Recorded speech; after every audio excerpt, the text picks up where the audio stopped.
को धन्यवाद दूंगा जो हमारे बाड़मेर से चुनाव लड़े लोकसभा का। बहुत मजबूत नेता है और ये मुझे पहले मिल जाते 5-7 साल पहले तो निश्चित रूप से विधानसभा और लोकसभा का करूं।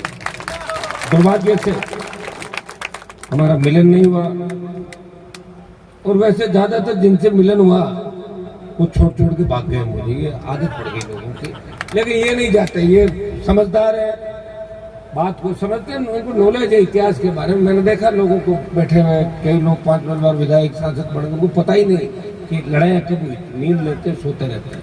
तो मैं इनको इतना ही आश्वस्त करता हूँ ताराराम जी को, आगे हम लड़ाई मिलकर लड़ेंगे, हमें लड़ाई लड़नी है राजस्थान की सड़कों को, देश के सिस्टम के खिलाफ। और एक मैं आपको आश्वस्त करना चाहूंगा कि पवित्र दिन जो हमारे लिए, मैं मेवाड़ के अंदर वल्लभनगर के चुनाव में गया था, जिस तरह मैंने वहां के पहाड़ देखे, जिस तरह बच्चों की वहां जीवन शैली, भील समाज के 10 कार्यक्रम के अंदर में गया था।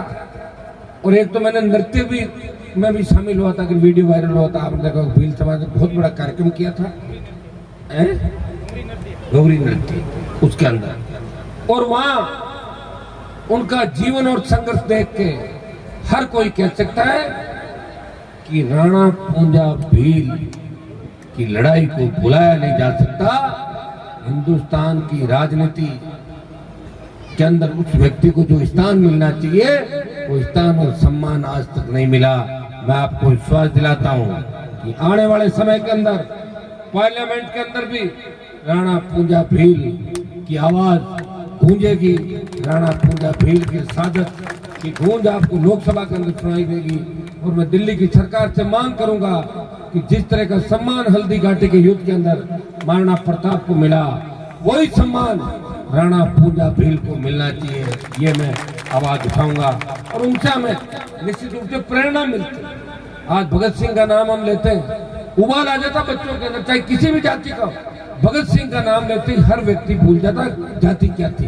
उन्होंने जिस तरह अंग्रेजों के छक्के छुड़ा दिए, जिस तरह हमारे क्रांतिकारियों ने अंग्रेजों के खिलाफ लड़ाई लड़ी, संघर्ष किया, बलिदान दिया, इसलिए खुली हवा के अंदर आप सांस ले रहे हो।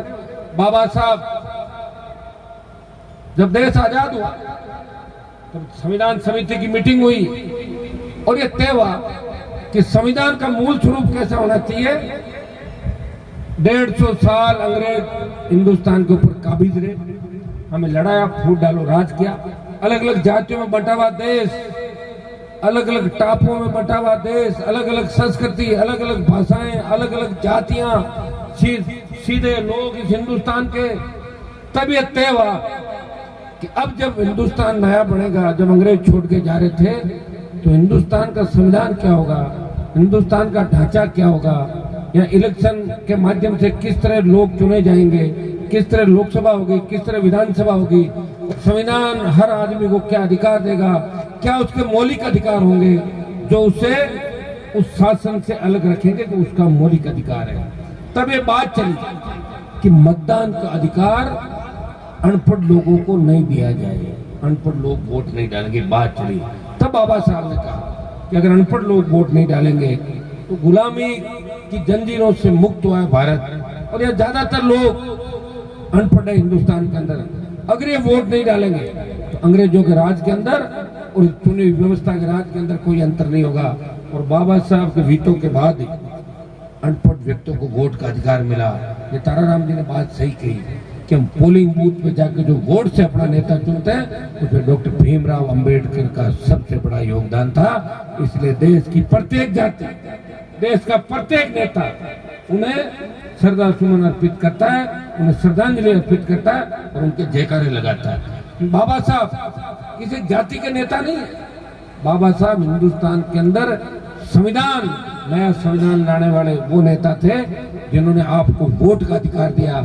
और अगर वोट का अधिकार नहीं होता तो मैं तो मेरा ही बता दूं और पुराने बता दूं कि हम यहाँ नहीं होते। वोट नहीं लागता क्या नहीं फिरता, मैं बताऊँ, वोटों के लिए तो सारे घूम रहे हैं यहाँ पे। वोट नहीं हो, वोट का अधिकार नहीं होता तो भजनलाल नहीं होता, तो दूसरे बैठता फिर सीएम भाई। वोट का अधिकार नहीं तो भजनलाल ने फिर सीएम बना तो बेचारा था ना। अगर वोट का अधिकार नहीं होता तो हमारे लोग SC ST OBC के लोग हाई कोर्ट के जज नहीं होते, DG नहीं होते, सेना के अंदर जनरल नहीं होते, और इस तरह जो उड़ान भर रहे हैं वो नहीं बढ़ी। तो वोट से तो सबको जो लोकतंत्र के अंदर, और ये चुनी हुई सरकार है वही फैसले करती है। आज सबसे ताकतवर कोई है, लोग तो कहते हैं कि विधायिका, कार्यपालिका, न्यायपालिका, नहीं, विधायिका ही सबसे ताकतवर है। अगर विधायिका ठान ले कि हमें ये कानून बनाना है, वो कानून बढ़ जाता है। कोर्ट का काम तो कानून की पालना करवाना है। काम सबसे मजबूत कौन हुआ? विधायिका। लेकिन हमारे लोग कमजोर हैं, इतने कमजोर के तो गुलामी, लोगों के खून के अंदर गुलामी, लंबी मानसिकता बदल नहीं सकती, लंबा समय लगेगा। शाम को क्या खाया सुबह भूल जाते हैं, सुबह क्या खाया दूसरे दिन कल कहीं खाया ध्यान ही मन को, ये चल रहा है हड़ा बोड़। तो ये हड़ा बोड़ का ही सिस्टम है मेरे भाई। मैं 2018 के अंदर पार्टी बना के लड़ा, 3 सीट आई। 5 साल में मोदी और अमित शाह से लड़ा, देश में लड़ा, वापिस 1 पे आ गया। 20 साल लड़के जहाँ पहुंचा वहां वापिस आ गया। तो मुझे लग रहा है कि मैं लड़ाई क्यों लड़ी, 20 साल क्यों खराब किए। मैं भी सत्ता में शामिल होता, आपके शेखाव जी मंत्री बन के घूम रहे हैं, तो दूसरे घूम रहे, मैं भी 3-4 बार मंत्री बन जाता और फिर ठोकर मार के फिर आ जाता कि मैं आपके साथ हूँ। तो कम से कम मौज मस्ती तो करता सरकार के अंदर। जो लोग सरकार में मौज मस्ती कर रहे हैं और क्या कर रहे हैं, मजे ही ले रहे हैं सरकार भाइयों।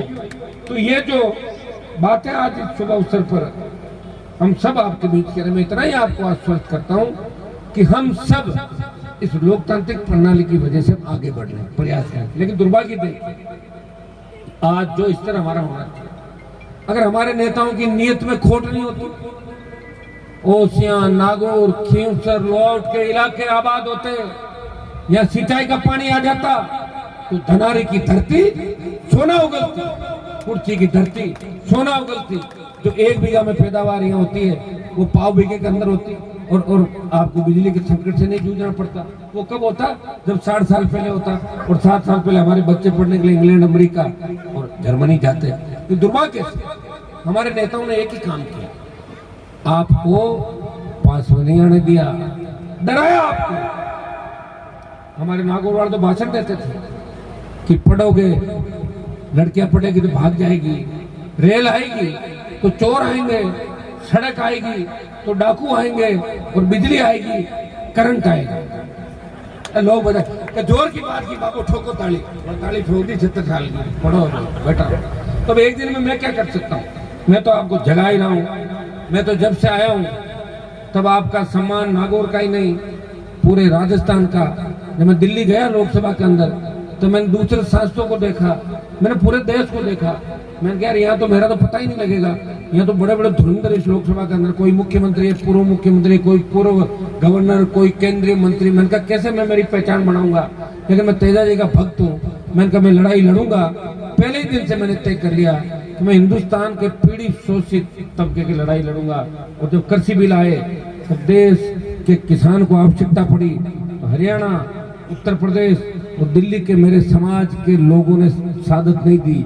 उन्होंने मोदी की सत्ता को नहीं छोड़ा। मोदी की सत्ता को ठोकर मार के देश का कोई किसान का बेटा अगर सड़क पाया, नागौर का सांसद था जिसने मोदी की सत्ता को ठोकर मारी और आपके लिए बड़ी लड़ाई लड़ी।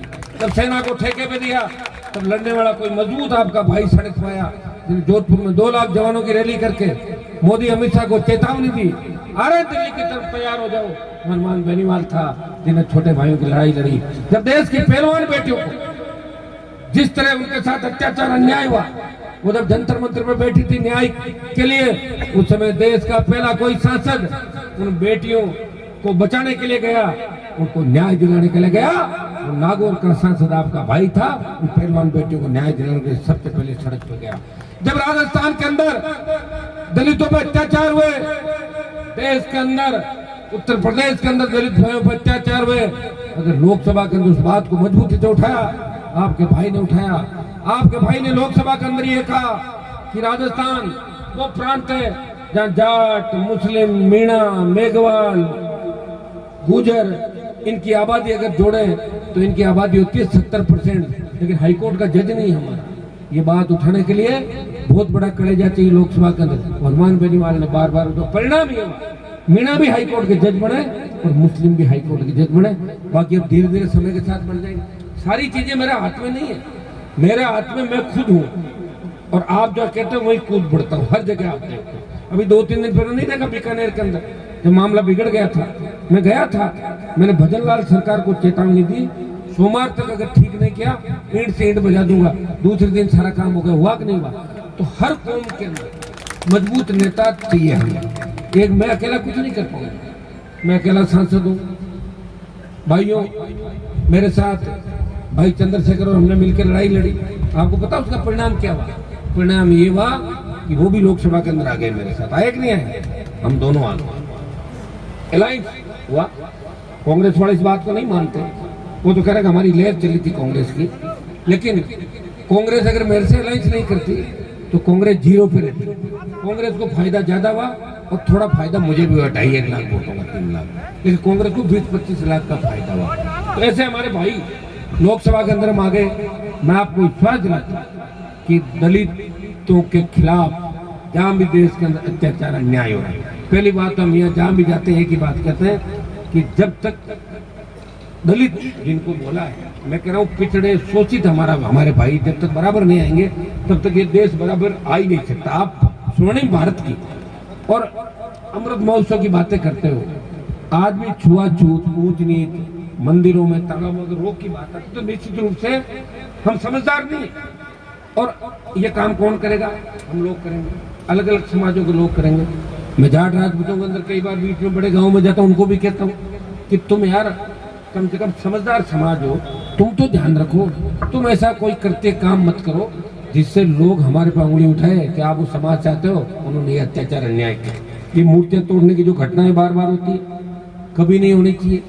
लोक देवता जो संविधान जिन्होंने हमें दिया, जो योद्धा थे, मजबूत थे, जिन्होंने अपनी कलम के दम पे, लेखनी के दम पे आपको आगे बढ़ाया, जहां भी मूर्तियां जिनकी लगी है, सरकार ने जिनकी मूर्तियां लगाई। एक बात ताराराम जी ने अच्छी बात कही, आजकल एक फैशन हो गया कि जबरदस्ती मूर्ति लगा दो रात को और फिर भजन चालू कर दो और सुबह कहते पुलिस आ गए, गोचर हो। थोड़ा ध्यान रखो, सम्मान जब ही होगा जब मूर्ति को सिस्टमेटिक ढंग से हम लगाएंगे।